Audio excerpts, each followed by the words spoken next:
Hello, everyone. Welcome back to the Visibility Factor podcast. This is Sue Barber, your host. I'm thrilled today to be doing an amazing interview with Laura Frombeck. She is from my book group, and everybody in this podcast world with me knows a lot of the people that I have on the show from the book group are doing amazing things in the world, and she is one of them. She has a co-author named Joy Farrell, who unfortunately could not be here today due to a personal incident. I don't want to say incident. Due to a personal reason that she couldn't attend the podcast. So Laura's going to be speaking on her behalf on some things and sharing her information too with you. But I am so excited to have you here, Laura. I would love to have you introduce yourself and talk a little bit about what you're doing. Thanks so much, Sue. I am thrilled to be here. And I also am bummed that Joy could not be here, but I'll try and do a little bit of double duty. So I'll give you my background first. I come from a history of family violence. I grew up with domestic violence, which colored my entire view of the world. And I went on to have a career in technology. So I worked a great deal in technology, software, hardware, operating systems, all of that. And so I am a former technologist and still extremely interested in technology, which I think is very, very important, especially regarding women's safety these days. And, we can talk about that more later. My co-author and wife is Joy Farrell, and Joy is a retired deputy sheriff from South Florida. She had 28 years of service on the street, handling every call imaginable. And she also was at the Fort Lauderdale airport shooting and handled the aftermath of that in 2017, where there was a mass shooting at the Fort Lauderdale airport. So Joy has a wide variety of experience in women's safety as well. Wow. Okay. So as you can probably tell by this introduction, this may not be the normal episode for the Visibility Factor, and that's intentional. I am really excited to have this conversation with Laura, and unfortunately Joy couldn't be here, and I'm so sad for you guys to not be able to hear from her. But they have a lot of stuff out on the internet for other interviews, so I'm hoping that you can catch one of those. But what they have done is written a book called Street Smart Safety for Women. And I feel very fortunate to have been a pre-reader for that book and was lucky enough to be able to give them some feedback and to share kind of my own thoughts about what it's meant to me. And so we are talking about visibility on this show, and this is another form of how you can be visible and stand up for yourself and speak up for yourself. And I think that's so important. So I asked them to be on the show because I think it's an important message that maybe not a lot of people have heard. I'm going to say that again because blah, blah, blah. It's an important message that maybe not a lot of people have heard. And I think they're both coming from it, as you've heard, the two backgrounds, one in law enforcement and the other from technology and unfortunately domestic violence in her family. It's, they're coming at it from two different places, but I love what they've written in the book and the stories that they've shared that are so helpful. So before we get into the book, I would love to go back to your career, though, a little bit, Laura. You talked about in your biography, which I thought was fascinating, about working with nuclear missiles in the Army, which that's not something everybody's doing today. So what was that experience like for you? It was my introduction to technology. And I joined the service. I joined the Army in order to go to college. My family has a history of alcoholism and violence, as I mentioned, and had no money at all. But I always felt driven to go to college. And that was the only way that I could see to afford it because I went to college on the GI Bill. And when I enlisted, one of the few openings they had was in Pershing nuclear missiles. And those were surface-to-surface nuclear missiles that use computers to take the missile from point A to point B. And I didn't know what that was all about, but I was willing to learn. And that opened an entire new world for me. And I really didn't think about the nuclear aspect at the time, if that makes sense. I was just so focused on, my personal goals. and I absolutely fell in love with technology. When I found out how technology worked and the logic behind it and everything, really, I just fell in love. Oh, I'm right there with you. I'm a tech girl too, so I You totally love know, that so as well. You've also worked for some really big, amazing companies that people would mhm. know the names of. How was that experience going from, the service and all the things you were doing there and that technology into companies, public companies where you were doing probably some similar things, but not with nuclear missiles, but other things around technology? How was that experience, the transition for you? It was actually a very easy transition. The first company that I worked for was probably the number one technology company at the time, IBM.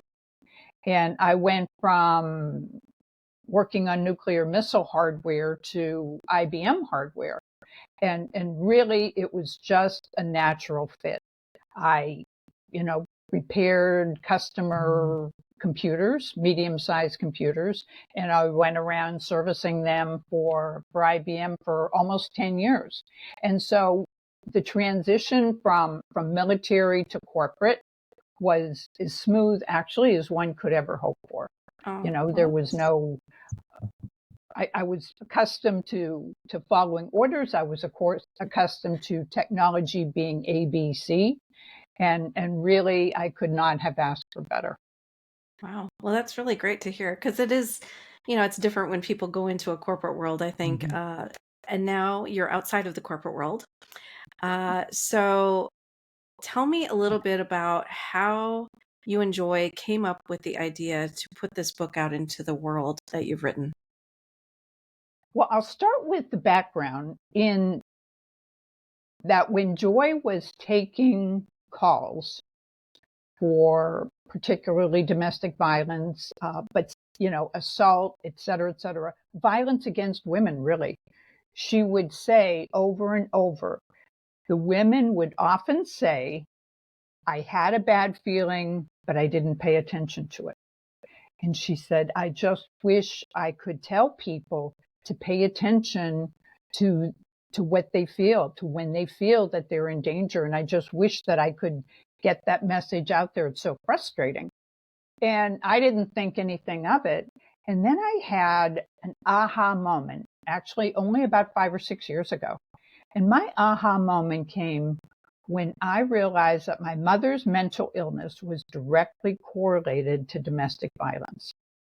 And when I was growing up, I just accepted my mother's mental illness as that's just the way that she is. But my mom's family of origin kept saying she wasn't always like that. She was always the nicest person anybody ever knew. And my mother was not a nice person. She was not a kind person. She was very violent. She was truly mentally ill. And her family couldn't understand. And they kept asking me, what happened to her? What happened to her? And I had no idea. And then finally, here it is 50 years later. And, my entire family of that generation has passed away. And just out of the blue one day, I thought, could it have been the violence?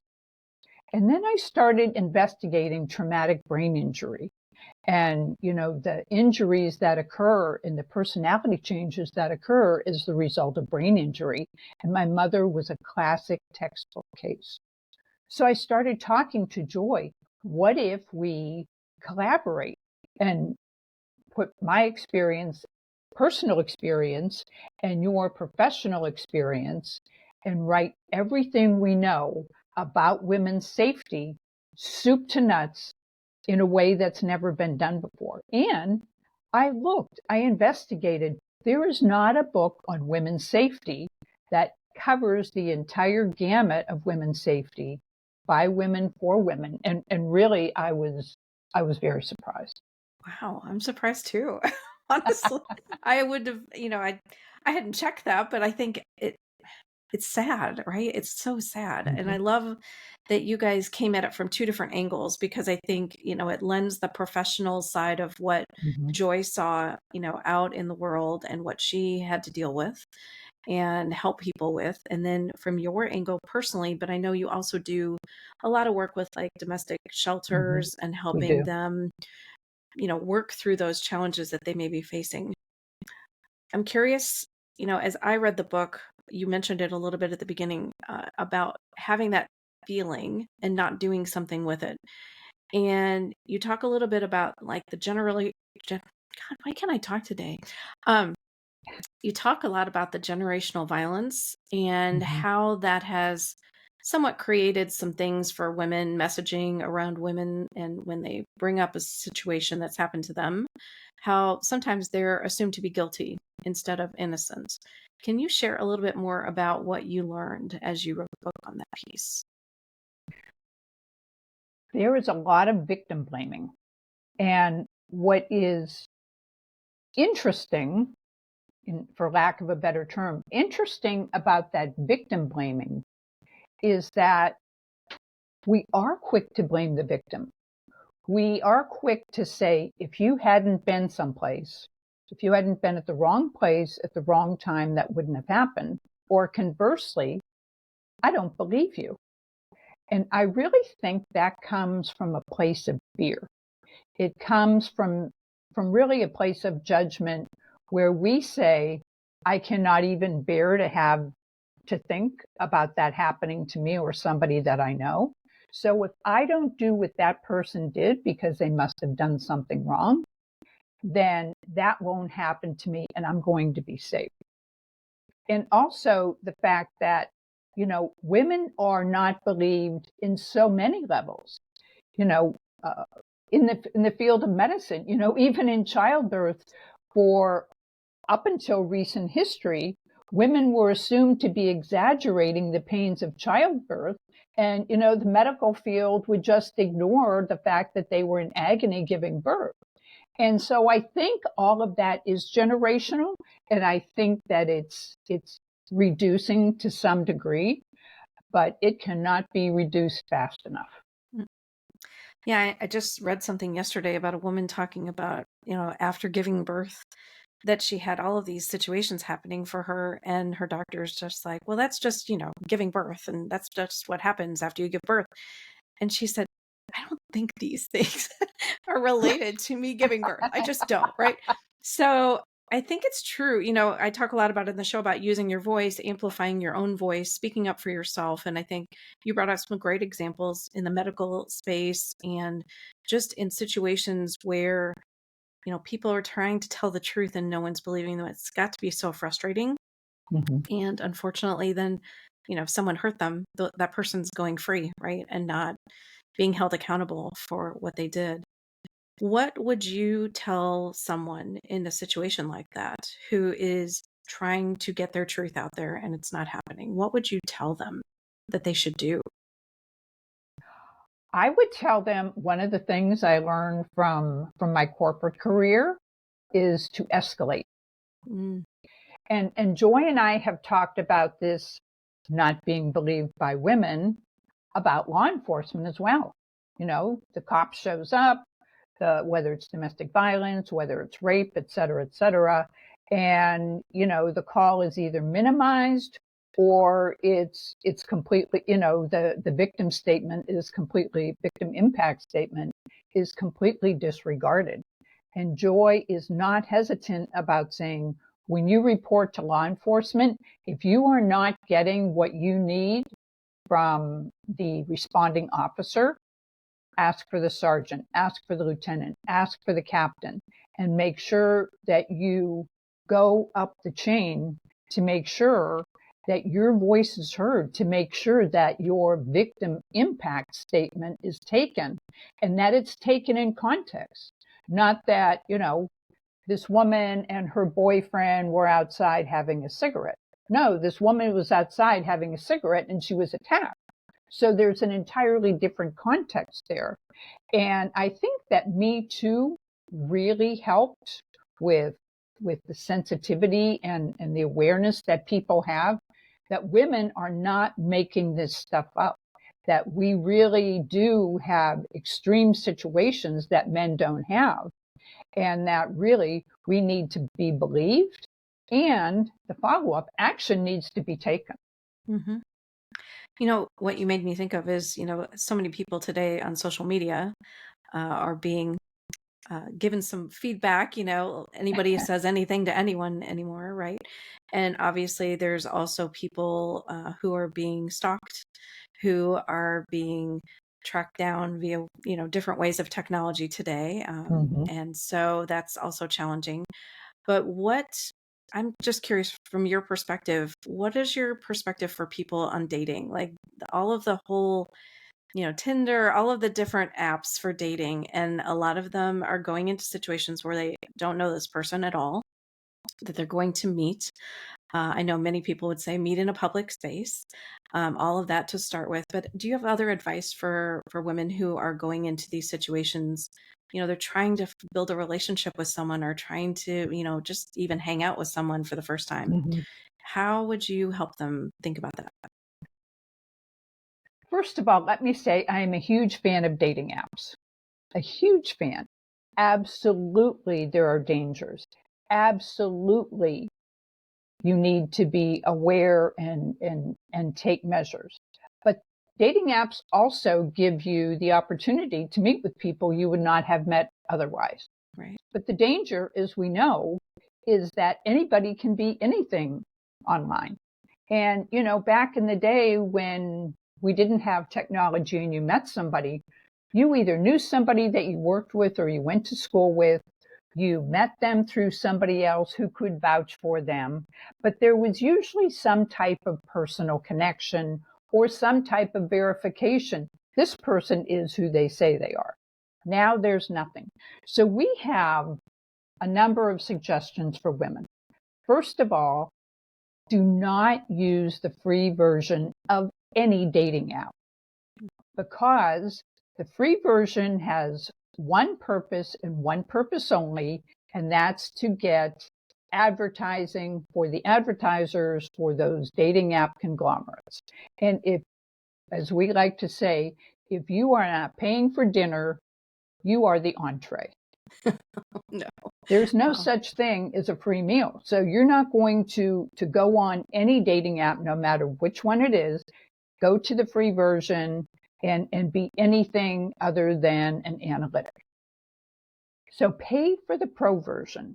The other thing that the pro version helps to do is verify that person, the other person's identity, because when you pay for the pro version, you will be upgraded and you will meet other people who have also paid for the pro version. What does that do?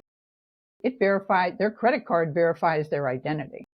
So they may be catfishing, they may have alternate identities, but the probability of them having various identities that they're paying for, are greatly reduced. Mm-hmm. The other suggestion we have is while you're chatting, video chatting on the app, do not go to your real email or text or whatever, video chat so you can see them on the app. Find out if they have TSA PreCheck, because TSA PreCheck checks for previous crimes. And also, when you have the pro version of the app, they do some rudimentary, aside from the credit card, they do some rudimentary verification of identity. They check social media. They do several other things that at least enable you to be able to, I'm talking to who I think I'm talking to.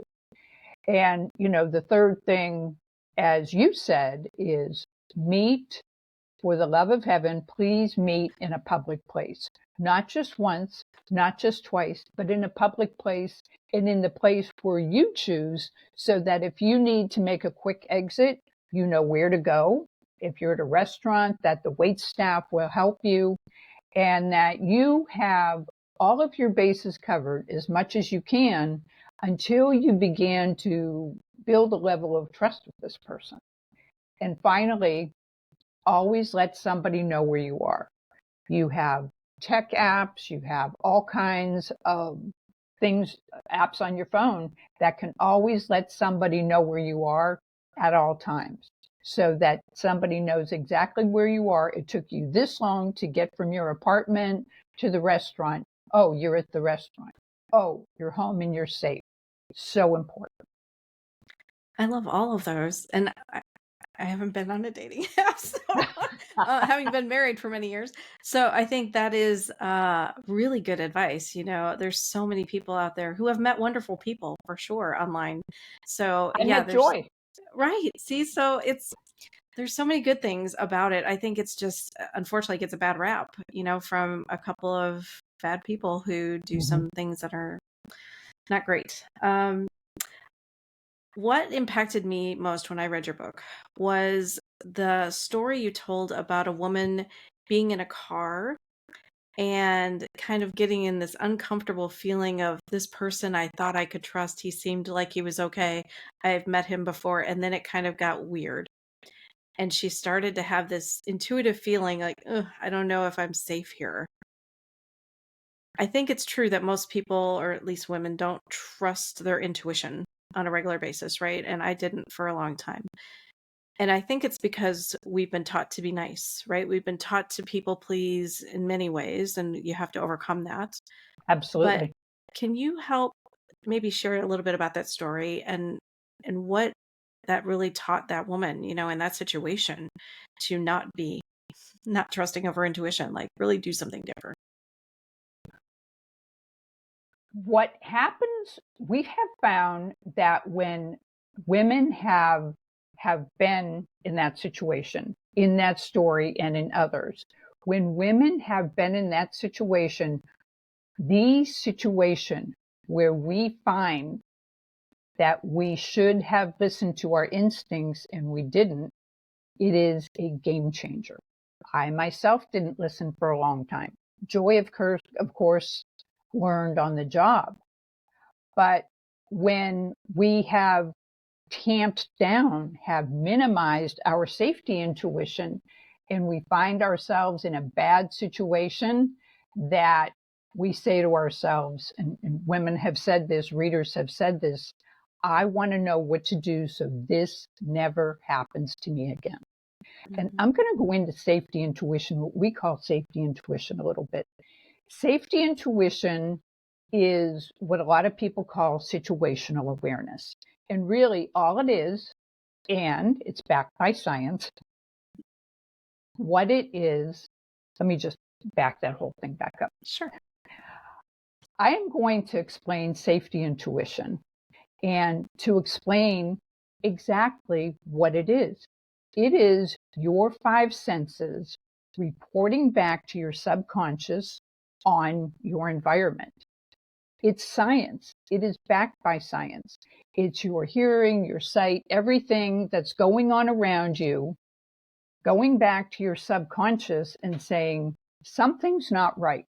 Now, our subconscious operates at 11 million bits per second. Our conscious mind operates at 40 bits per second.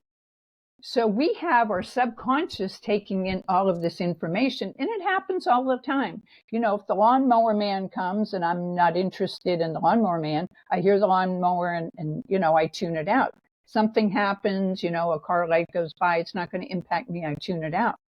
Well, that happens for our safety as well. It's the same feedback that, our ancestors got on the savannah when they were fighting tigers. But what's different now, as you mentioned, is that we are socially directed to minimize that. So if we get, the indicator like the hair on the back of our neck, or just a bad feeling, or a bad feeling in the pit of our stomach that says something's not right, our little conscious mind is struggling to keep up with all of the information that's coming in. And it's trying to say something's wrong, but we tamp it down. So how successful would our ancestors have been on the savannah if they said, oh, that tiger, oh, that's really nothing. And, we're actually in the same situation here. So maybe our subconscious is reporting back to that guy in the car that you're saying something's not right about his actions. There's something that's not right about what he's doing. But we tend to dismiss it, or we say, I can't really put a finger on it, so I'm going to dismiss it. And what we want women to do with safety intuition is to not dismiss it, to honor that feeling, to really pay attention to what your body is trying to tell you, because it is trying to keep you safe. It's our social conditioning that's really forced us to minimize our own feelings, and that we pay attention to everybody else before we pay attention to ourselves. Oh my gosh, 100%. I love the way that you describe that. The safety intuition, I think, is a good thing for people to see in a different way than maybe they have in the past. Mm-hmm. Some people trust, they'll call it trust my gut. I trust my gut that this is, something that's happening. But I think the overwhelming need to be nice and to need to be polite and not rock the boat, whatever situation, or whatever words you want to use to describe it gets in the way so much. Mm-hmm. It's so interesting, right? That would be Mm-hmm. stronger than worrying about our own safety. Right. But it shows our social conditioning, and it also shows the importance of listening to ourselves before we listen to anybody else. Hmm. Great advice. Oh gosh. So I wanted to just go into one other thing that you mentioned in the book that I thought was just laid out in a really brilliant way. And that is for people who are in abusive relationships. And you talked about them being trapped in invisible cages, which I Ah, think is such a picture that people can have in their mind of what may be happening. And I know there's people in my world that I have gone through this, and I've seen that, and I've seen the invisible cage around them and they can't see it. mhm. Right. So I'd love to hear you talk a little bit about that and maybe what women could do if they're in that situation. I love also the metaphor of the invisible cage.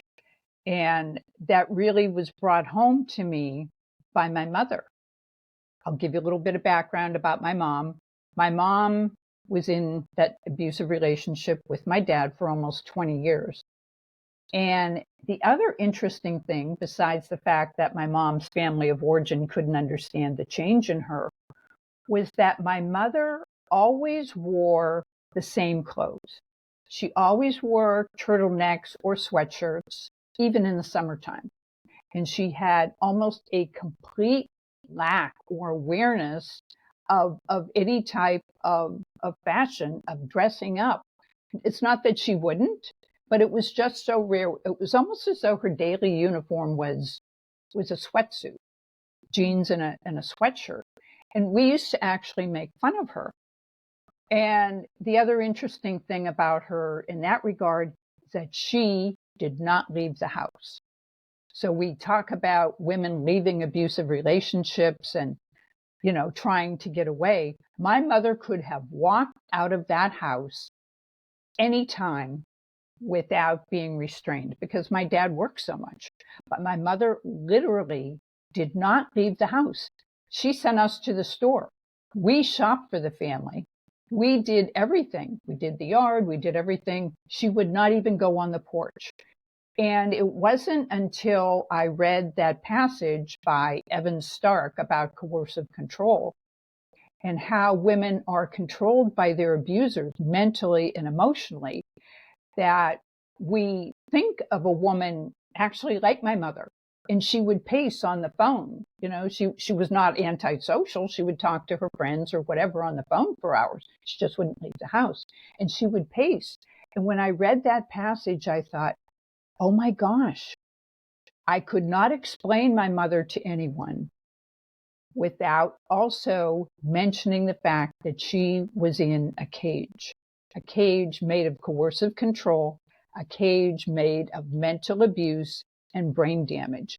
And once I had that picture myself, I really couldn't get it out of my mind because even her pacing on the phone was like the animals that you would see that were captive, just pacing back and forth.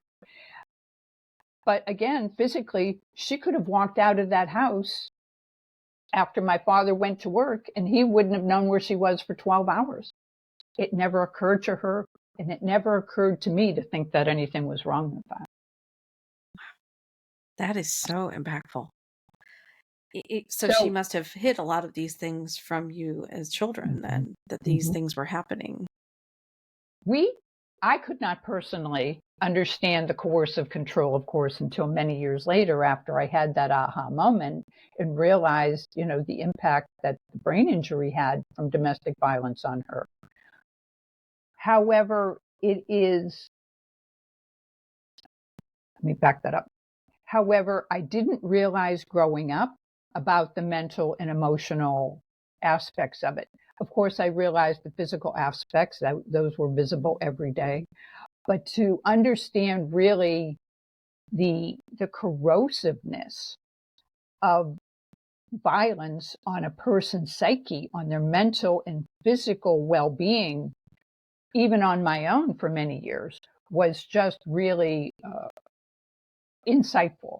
And that's really all I can say. It was insightful even to me, because I'll tell you, the follow-up to could it have been the violence moment with my mother was, my next thought was, well, that's stupid. Who in the hell can't take a beating? And I was appalled at my own thinking.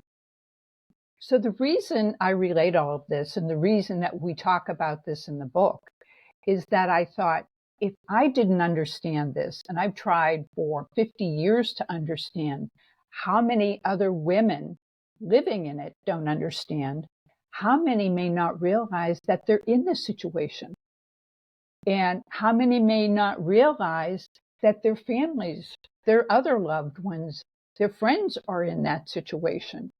And so we talk also in the book about the similarities between coercive control and brainwashing, and the effect of brainwashing on the Korean War POWs, the American POWs in the Korean War. And the exact same process is used to break a person down.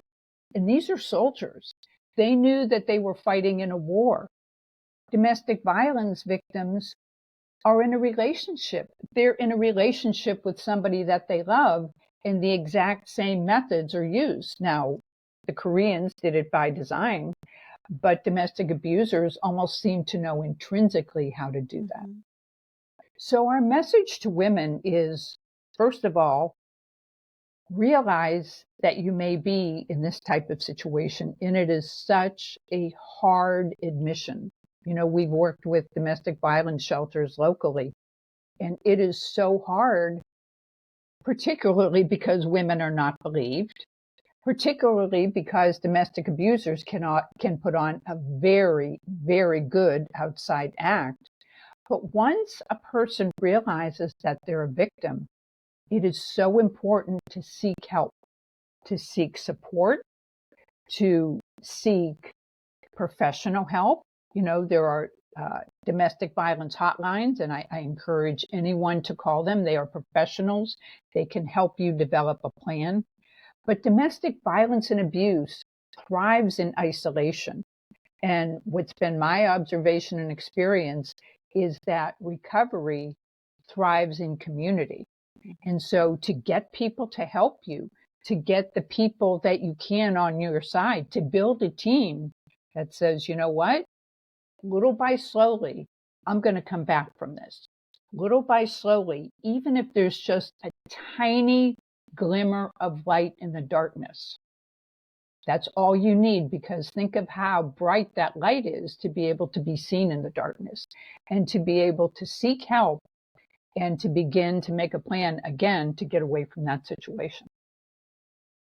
Wow, that's so amazing, right? To compare what you would think happening in war and to happening to abusive relationships. And I think what's hard about it is that, you go in and they may be fine right in the beginning and everything seems great. And then there's like a switch that changes at some point and they start acting differently, but you write it off because Right. I'm sure that's a one-off, right? That's just just having a bad day, right? And then it gets bigger and escalates and gets worse, and you continue to want to trust them and believe them with what they say. So, Well, and I'm glad you brought that up, Sue. Thank you, because it is an important part of the cycle. At the initial stages of domestic abuse is the love bombing cycle, where that person comes on like gangbusters. They tell you, I've been waiting for you. Oh my gosh, you are the love of my life. I can't live without you. And the great American romance novel, the great American movie says, oh my gosh, my prince has arrived. My princess has arrived. They love me. They finally, talk about visibility, Mhm. they finally see me. Somebody finally sees me for who I am. And, that's intoxicating. Who doesn't love that feeling? And then that's the hope cycle, though. That's where the person falls in love. They say, this is who I've been waiting for. They fall in love. And, in that initial love phase, we're willing to forgive everything. Oh, that's just a little lie I caught you in. Oh, that's just a little snarky remark. Those lies and snarky remarks and patterns of domination and control are the red flags. But as we talk about in the book, women aren't looking for red flags. They just see the red flags as part of the parade. Mm. Yeah, I mean, it's like the little passive aggressive comments or the things that, maybe other people don't see as a big deal. And even though you have the intuitive sense something's wrong, you Mhm. say something to a friend and that friend's like, I don't know, that doesn't seem like a big deal to me. But, we trust other people potentially, right? Instead of trusting our intuition. So I love that you shared about the love bombing thing. That's a real thing. I've read so many stories about women who have been through that and had no idea until it was in this moment of it was a little too late to realize it. And now I'm in a situation I Mhm. have to get out of. And obviously, you've mentioned seeking out a shelter, seeking help. I think such important advice for people to take advantage of. There is actually a very recent online tool that can help women. So, coercive control is so insidious because it's very contextual. What you said, you may say to your friend, does this seem odd? And your friend says, no, they may even say it seems Mhm. cute.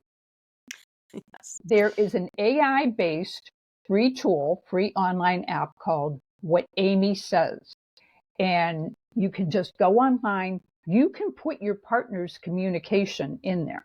So if they text or they email some communication, and you're saying, I'm not quite sure, is that part of a domestic abuse pattern? Could that be coercive control? Or am I being sensitive? Mhm. And what Amy says has been developed in conjunction with AI and people who have experience in coercive control and domestic abuse. And it will give you feedback as to whether or not this is being taken out of context, part of the domestic abuse cycle that's being reflected, or not. So people can go online. It's totally anonymous.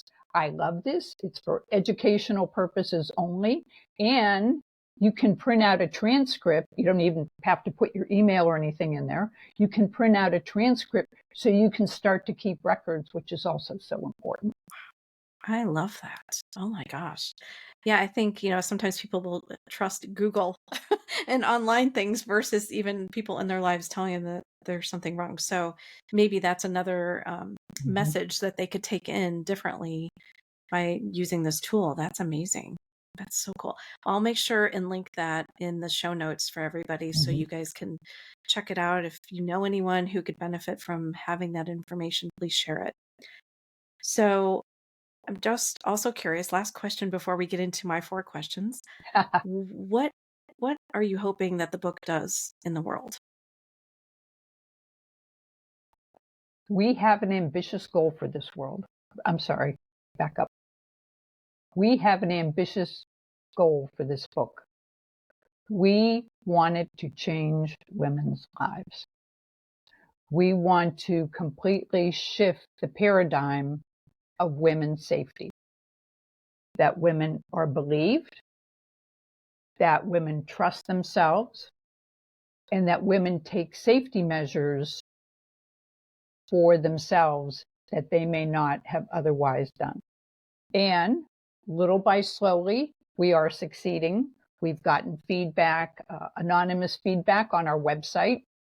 We've gotten feedback from people that we've spoken with on podcasts that women have taken measures because something happened to them 10 minutes after they heard the podcast. So little by slowly, our ambitious goal is being realized. Oh, I love that. Well, I hope, everyone in the audience here will share the message, get the book, because it's really a great book. And I know this can be a hard topic, can be Mhm. triggering for some people. But I really hope Absolutely. that people will be open, because the stories that they share in there, I think in many cases, like I could see myself being in a situation like that, and having the advice of what they shared, and what Joy shared, what she tells people to do, when she's working with victims and stuff. I think it just really helps you understand that there are things you can do, there are things you can control in a situation where it feels very out of control. Mhm. I will also add that we took great pains to put the reader first, as you know. We Mhm. took great pains to put the information out there without unnecessarily frightening women. Mhm. We found that men uh, talk about women's safety in a way that's very frightening. We're scared enough.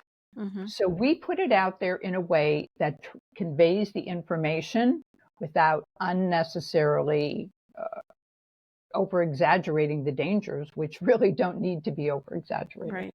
Yeah, 100%. Yeah, I didn't feel frightened or scared or felt like it was over the top too much, at all. It was just the right amount of, here's what can happen and here's what you can do. And here's some things to think about, if you're in a situation like this. And I think Mhm. that is, just almost like opening the door for people to start to look in Mhm. and see what they may not have known. Mhm. Because if they had not had any exposure to a situation like that, and then they get themselves in one, they have no idea that could happen, right? So I think the Mhm. more education and information that you share, which is what you're doing a great job of, um, can only help. It can only help that person or someone else they know.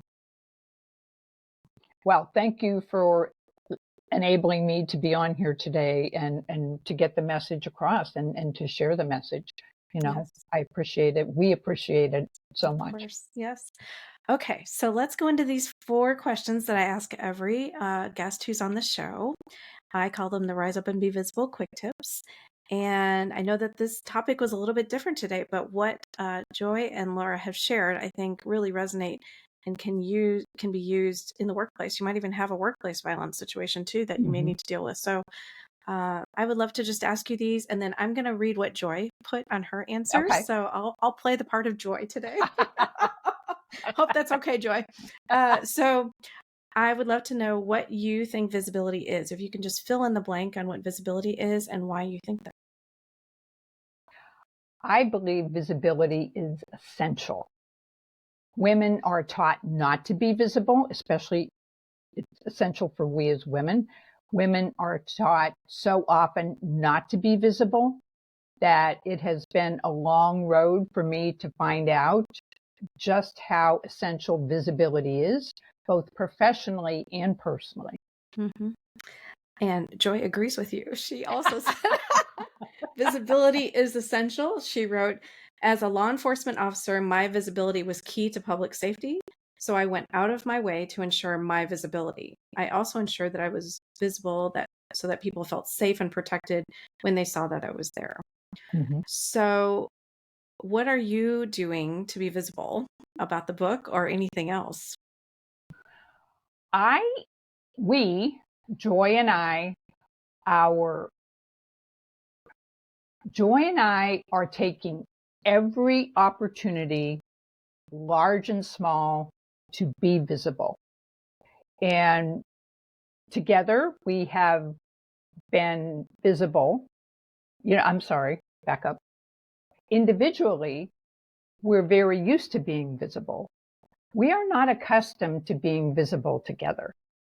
We've been on podcasts, we've been on interviews, we speak locally to local clubs and groups, we write articles, we write podcasts. I'm sorry, we are on podcasts, as I said. We have a Facebook page. Anything that we can do to ensure the visibility of women's safety, we think is part of our mission to change the world, to keep women safer. Mm-hmm. Yeah, I love that. So what is the best career advice you've ever received? It has to do with visibility. I received some advice probably in mid-career that completely caught me by surprise. And one of my mentors said to me, if they can't hear you, they can't see you. And that went totally against my grain at the time because I was in the technical field. And, I thought, well, all I need to do is know technical information and I'm fine. So I tended to be quiet at meetings. I thought that meetings were one-way interaction where information was disseminated.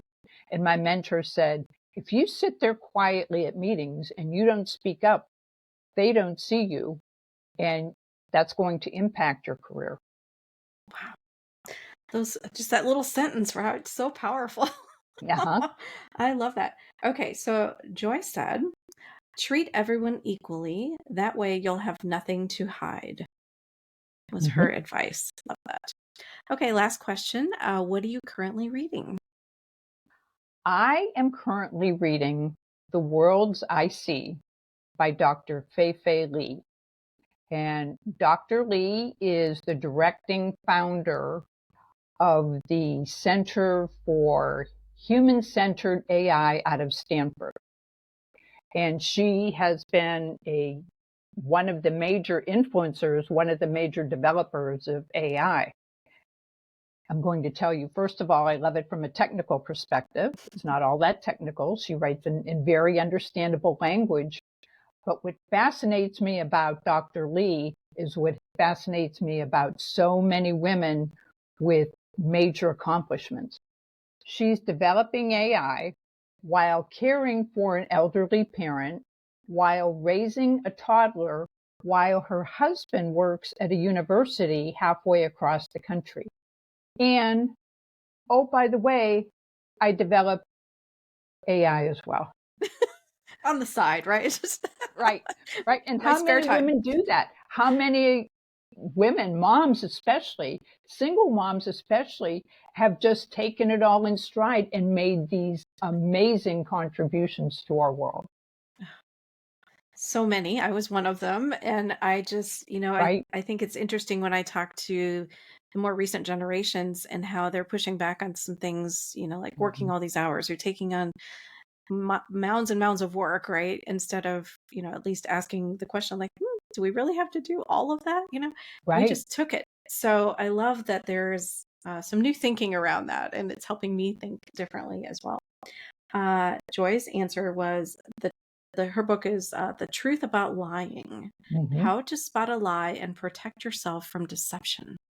I've Mm-hmm. not heard of either of these, so I'm excited to put them down for the listeners, but get them on my list to Mm-hmm. check out as well. So thank you for the recommendations.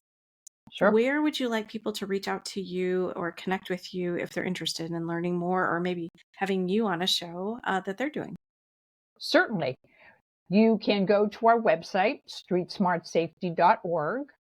We also have a very active Facebook page, and we interact with people on Facebook as well. So if you have questions or situation or something that you just want to know a little bit more about, you can reach out to us, and we're happy to help.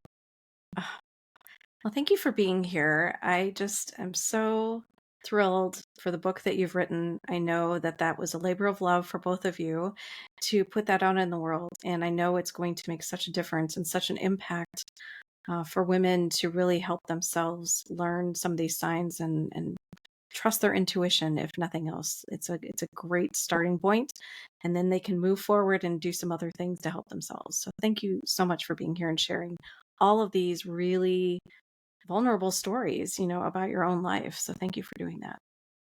Thank you so much, Sue. And might I add, I wish I would have had the visibility factor in my mid-career when I got that career advice. A visibility plan, a enforcing boundaries. I could not have even considered that. Getting a coach, I would have happily worked with a coach. I'm not saying that my career was tremendous, believe me. I loved my career, but then when I look at visibility, coaching, doing this intentionally and mindfully, game changer. Makes such a So difference. thanks so Yes. much, Sue.